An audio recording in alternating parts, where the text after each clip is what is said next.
say how they're feeling. Sometimes they may not say, oh, I'm feeling depressed or da da da, but maybe you can pick something up, right? If you check in, if you listen, if you observe. So that's my second point, check in. And then the other point is for us to be present.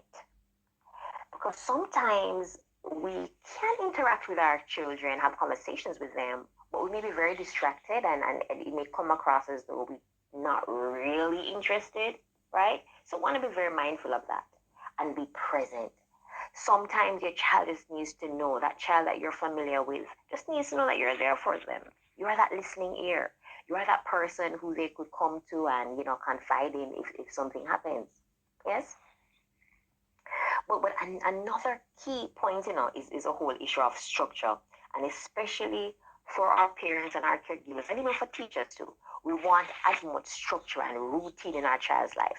This is particularly good, like for persons who may be experiencing anxiety and so on.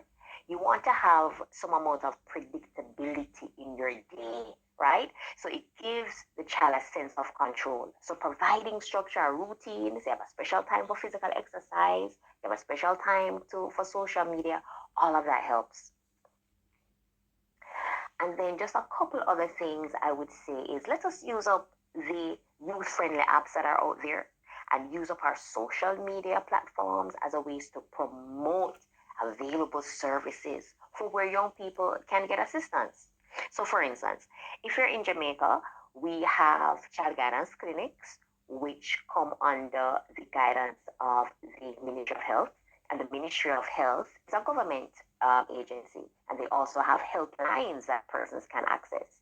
There's also a Safe Spot, which is another helpline that children in Jamaica can access. And then if you are in a different country, chances are your local health agency would have the equivalent of these services.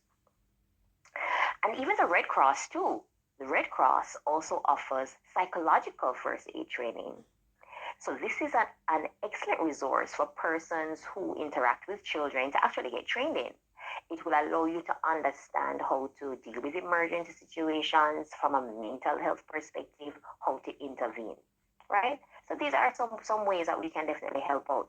And if you have tried these and you need some help, don't be afraid to ask for help. We as professionals, we are here. We're here for you.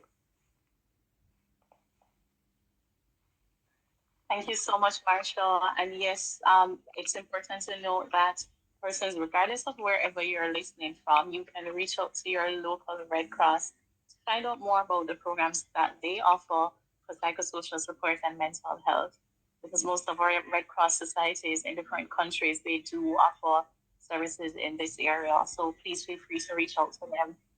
Marcia, that first point that you made about self-care, about taking care of ourselves, because as caregivers, we often forget about that. We often take care of everyone else except ourselves. And as you said, we can't pour from an empty cup.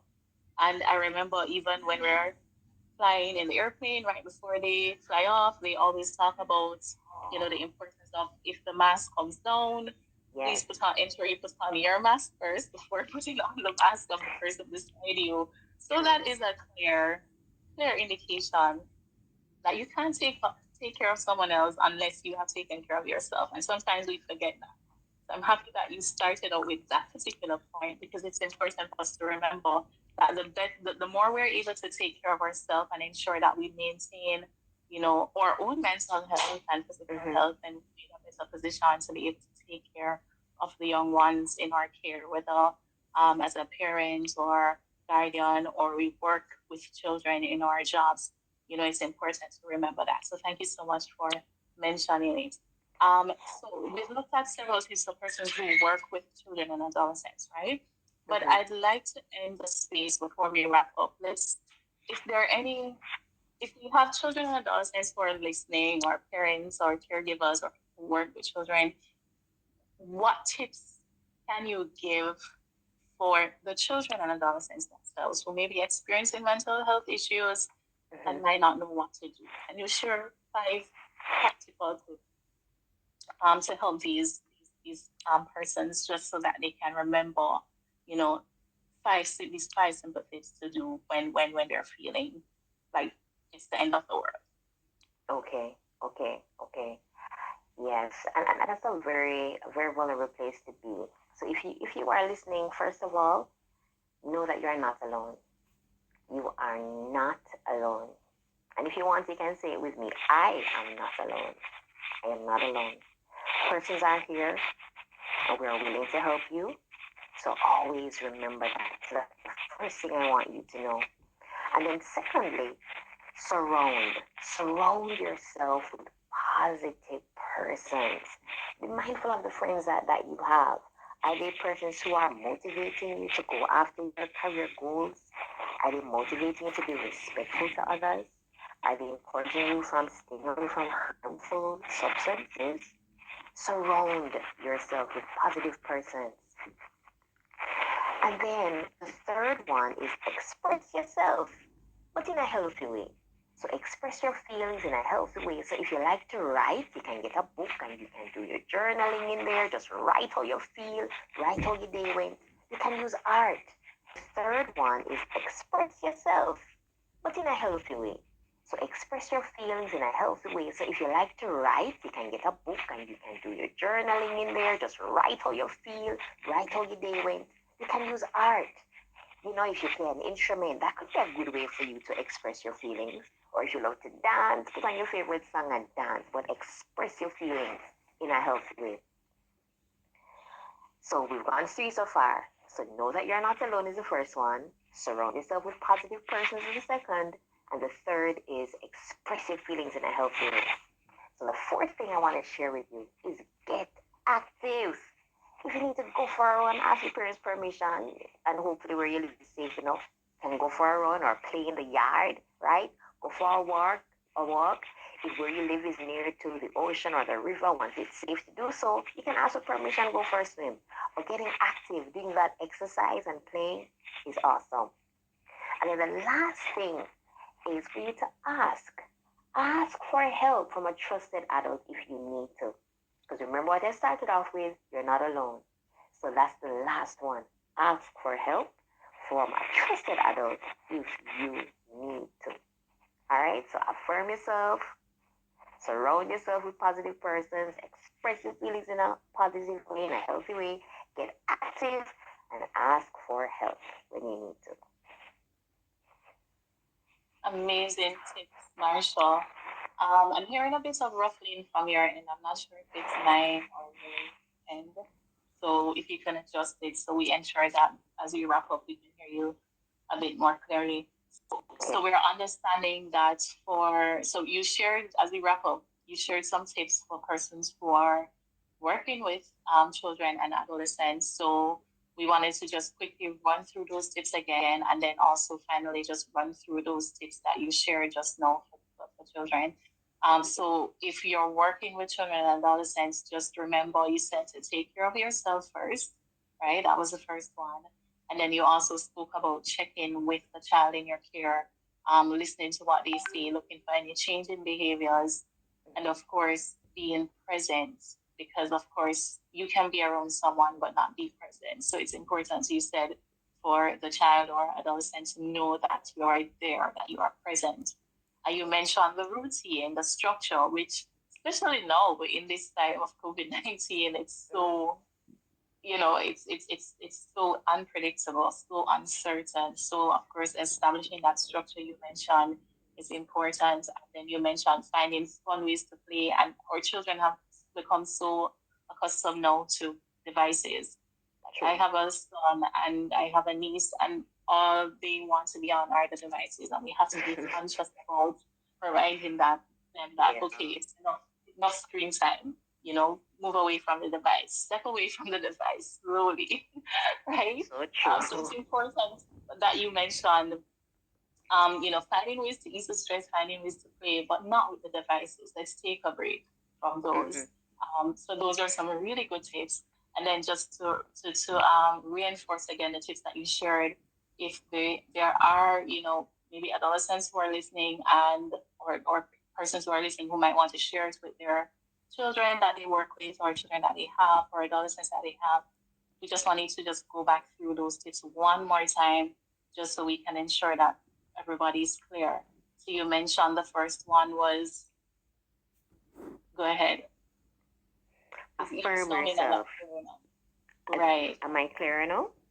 Yes, yes. Right. So affirm yourself. So this is where you are letting yourself know that you are not alone. I am not alone. And then the second one is surround. Surround yourself with positive persons. The And that's third include one, positive friends, right? Because of course you want to exactly. ensure that your peers are giving you positive examples so you can exhibit positive behaviors because those around you are also exhibiting positive behavior. Yes? So true. So true. And then express. Express your feelings in a healthy way. Whatever the activity is, like writing in a book or using your art, express it healthily. The fourth one is get active. Get active. Go for that walk. Play with that ball outside. Get active. And then the fifth one is ask for help from a trusted adult if you need to or when you need to. Yes. Amazing. Thank you so much, Marshall. And also, you mentioned the hotlines that are available. In your country, you can find out about the hotlines available either through your local health authority or the Red Yes. Cross.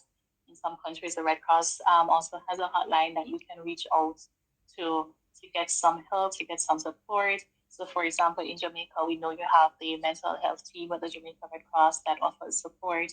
Mm-hmm. I know in Trinidad and Tobago, there's also a mental health team. So there are several teams across the Caribbean and in different Red Cross societies around the world that that are also providing this type of service. So you are not alone, as Marsha said. You can reach out to anyone who you trust to get some help. Because at the end of the day, we are all in this together.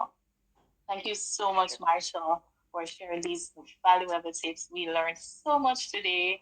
We're gonna have to listen to this recording like over and over and over again, just to ensure that we have these, imprinted on our brains.